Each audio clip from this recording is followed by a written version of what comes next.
Bitcoin.com and cryptocurrencies are changing dramatically. We're seeing a lot of change going on. And to get some insight into that, we're going to look at a person who has done a lot with this. He's a person that introduced many to Bitcoin and to cryptocurrencies. And he's joining us now from his offices in Acapulco, Jeff Berwick. Jeff, thanks for being with us today. Yeah, my pleasure, Terry.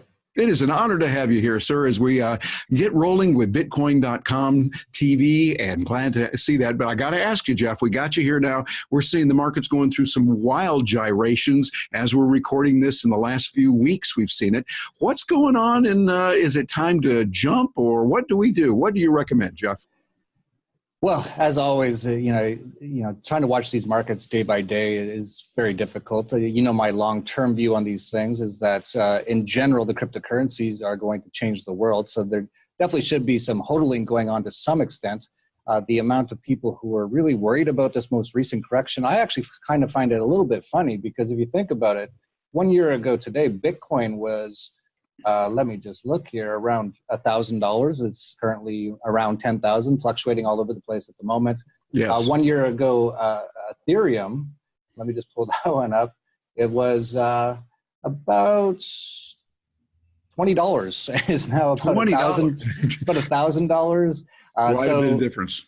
And there's many others. Of course, Ripple, I believe, about a year ago was about 0.02 cents. Not that I'm a fan of Ripple, but it's currently around $1. So the fact that a lot of people think that this is sort of like the end of the world sort of thing, definitely not.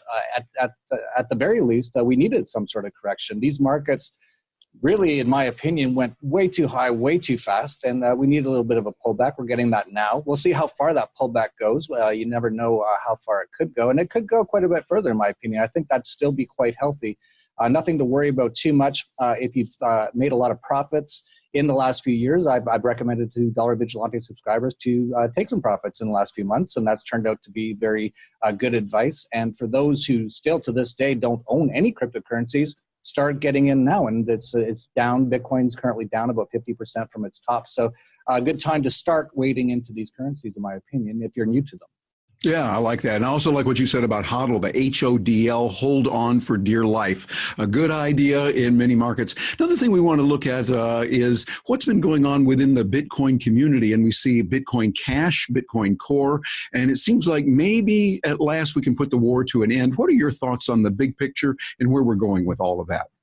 I think the war has actually just begun, and it's not so much a war, but I find this absolutely fascinating, and it really is, Terry, when you think about it. We have a currency here that didn't even exist in 2008, Bitcoin, and it has changed the world. We now have everyone talking about it. They're talking about it at Davos. They're talking about it at G20 meetings.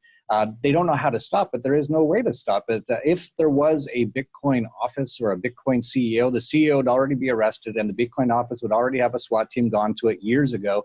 But they can't stop it. So we actually have a completely free market currency here. But one of the sort of downsides to some extent to that is no one really controls it. So you do get a lot of people sort of arguing and trying to move it in certain directions for whatever that reasons may be. And that's what we've seen with Bitcoin in the last year. On August 1st, of course, we had the fork where Bitcoin Cash forked off, and Bitcoin moved into SegWit.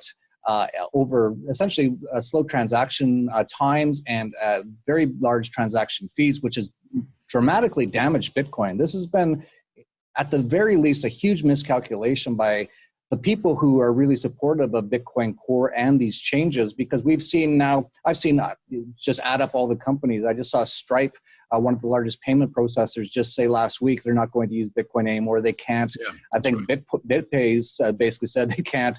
I was at the Miami Bitcoin conference last month, and they didn't accept Bitcoin because it's just too slow and too expensive now. So how about that? Bitcoin Cash forked off and said, why don't you just increase the block size, at least for now, until we can figure out these scaling issues. And I'm sure the scaling issues will get figured out. But the way in which they were done, unfortunately, because no one really controls it, there's no CEO, it's all done by consensus, and sort of like a real democracy, a good democracy where there's no violence used against anyone. Essentially, if someone wants to make a change, if everyone else likes it, then Bitcoin changes. If someone wants to make a change and no one likes it, then it doesn't change. But because of that, we're going through some major growing pains with Bitcoin. And as I mentioned, this is far from over. And I really don't know how it's going to play out. And that's why I've advised subscribers to the Dollar Vigilante newsletter since August 1st, when Bitcoin Cash was trading around $200, maybe $400, that they should definitely not be selling the Bitcoin Cash, which they received during that fork, because it could end up being Bitcoin by the end of the day. But no one knows. This is still quite early in this sort of struggle that's going on, and we will see. And this is actually all good. This is what free markets are all about, options. And people can say, okay, this isn't working the way we'd like. We're going to change it in this way. And if the market likes it, great, it will go up. And if the market doesn't, it will go down. So it's all fascinating to me. I'm sure there's going to be so many books written about this at the end of the day with all the things going on in the space. Yeah, I think so. Well, now, before we let you go, we got to find out about a big event that's going on that you put together. I was there for the first year, remember seeing it, and I've been honored to be the master of ceremonies for the event Anarchapulco. We've got one coming up in just a little bit of time we have left here. Tell us a little bit about what's going on, what it is, and how people can get involved in this. Sure, yeah, and we're very happy to have you back, Terry, and this is our 4th year, coming up February 15th to the 18th. It's actually sold out. It sold out about a month ago. It's essentially a conference about freedom. It's a conference for anarcho-capitalists, anarchists, voluntarists, which are all sort of the same word for the same thing, are different words for the same thing. And it appears freedom is popular. And this year we even have Ron Paul as our keynote speaker. Gia Griffin is coming back. So many great speakers. As I mentioned, it is sold out now, but if you do want to watch, we're actually live streaming all 4 days of the conference, and I truly guarantee it's going to be amazing. And we haven't even announced some of the extra speakers that are coming on, and all kinds of people are gravitating to this event right now. It's going to be very special. If you want to watch it online, you can at anarchapulco.com/livestream. And make sure as soon as we start pre-sales for 2019, you sign up quite quickly, because we expect that one to sell out quite quickly as well.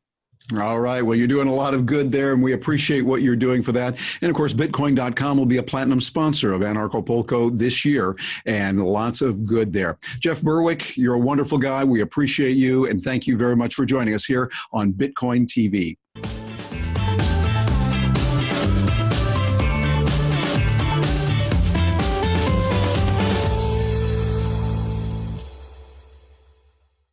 Everyone knows survival in weak markets requires spreading your eggs between many baskets. And you've likely split your assets between cryptos, stocks, metals, and mutual funds. But are you really nation-proof?